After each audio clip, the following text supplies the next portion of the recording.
وعشاء وافطار. فضيلة الشيخ أبو إسحاق الحويني قدم إلى قطر للعلاج، فاتصلت على مكتب الشيخ وأنا أعرف انشغالاته، لأنه رؤساء الدول وعظماء العالم إذا جاءوا إلى قطر قبلة يقصدوها، هي قبلة اسمها الشيخ القرضاوي قبلة العلم، فأعرف مشغولياته. قلت الشيخ أبو إسحاق قدم ومريض، ولو الشيخ يعني أضعه في برنامجه. فلما علم قال لا، الآن اليوم لا أتأخر. أنت فين؟ قلت له أنتظرك يا سيدنا، ورافقته. طبعا الشيخ بيتحرك بعجلة لما يكون المسافة بعيدة. لما وصلنا إلى الطابق قال لي نزلني. قلت له يا مولانا لسه المسافة بعيدة. قال لي لا نزلني، أريد أن أمشي إلى أخي على قدمي. الله الله الله. إلى أخي.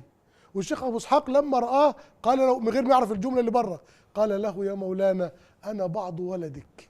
يا سلام. أنا من أصغر تلاميذك. يا سلام. أنا بعض ولدك، أنا من أصغر تلاميذك. الله الله. وجلس يطلب العلم في أمور، يقول له يا مولانا عايز أخدها منك بالسند العالي، أنا عايز أبقى أول واحد خدها منك.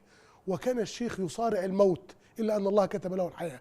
يعني بعض أمراضه اللي كانت موجودة الشيخ أبو إسحاق ما كانش عنده لعاب، شيء مذهل، فيضع ماء حتى يسأل الشيخ القرضاوي ويستفيد وينهل من علم الشيخ في هذه. قال لي هذه خطوات إلى الجنة، دعني الخطوات إلى المريض. طب لما خرجنا من المستشفى كل قطر تعرفه، مولانا زور والدي، مولانا زور أخي. والله أخذ الغرف يمينا شمالا يمينا شمالا، وكأنه جاي لكل الناس لزيارة الكل. القرضاوي الإنسان رأيناه قبل أن نراه.